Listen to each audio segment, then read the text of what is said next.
Please stand for the pledge.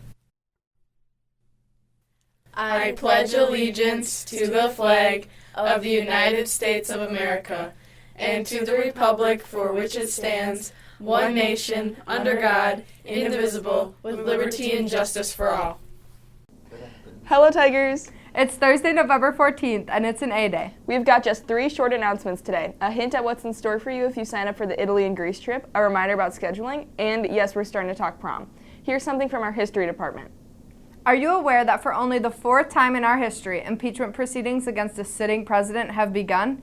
Yesterday, various officials with knowledge of the relationship of the United States and Ukraine began to testify in public hearings. To this point, the impeachment inquiry has been conducted through hearings behind closed doors, but we have entered a different phase in the process. This morning, you received an email from Mr. Ricken that provides an overview of impeachment.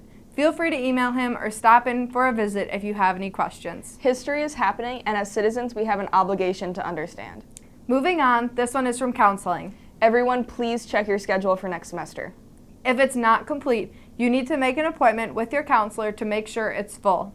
All schedule changes must be finished by December 20th.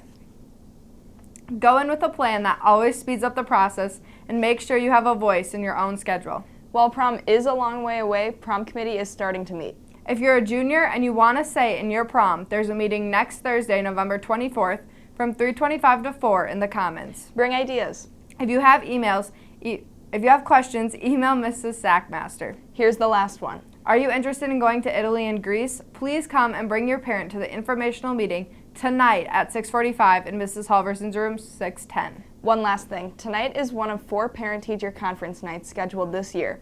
Tonight's conferences run from 3:30 until 7:15 p.m. The next conferences are January 28th, 2020 and April 16th, 2020.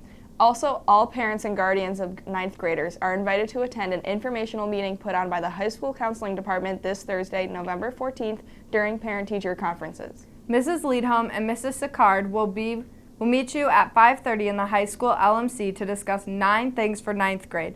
Their topics include advising, attendance, Canvas, our new cum laude honor system, different opportunities for your student to get involved, and graduation requirements, as well as post-graduation conversations and the academic and career planning process. For GM97, I'm Theta Del Cerro. And I'm Kaylee Swino. Have a great day, Tigers. Bye.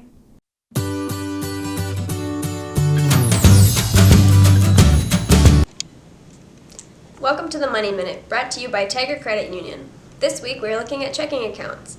What is a checking account and how does it differ from a savings? A checking account is a type of account at a financial that is designed for everyday money transactions.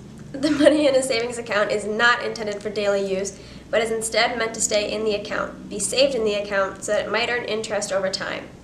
How do you access the money in your checking account? Checking accounts usually offer a couple different ways to access your money, including checks and a debit card. While it's true that many young people don't regularly use checks, it may still be necessary to have them. Some people or places you may need to pay with a check, like your rent or daycare. Not all merchants are set up to take debit cards. Either way you access your funds, it's important to write down your transaction in an account register. This will keep your running balance so you know how much is left in your checking after each transaction clears. If you don't keep track and you overdraft, you may be charged a fee, but we'll talk more about that next week. When you go into the bank or credit union to open a checking account, be sure to ask about the terms and conditions. Some accounts have minimum balance requirements or limits on how many debit card transactions you can do. You don't want to get unnecessary fees just because you don't know about the account limits ahead of time. So here's this week's trivia question. True or false? Some checking accounts require you to maintain a minimum balance to avoid service fees.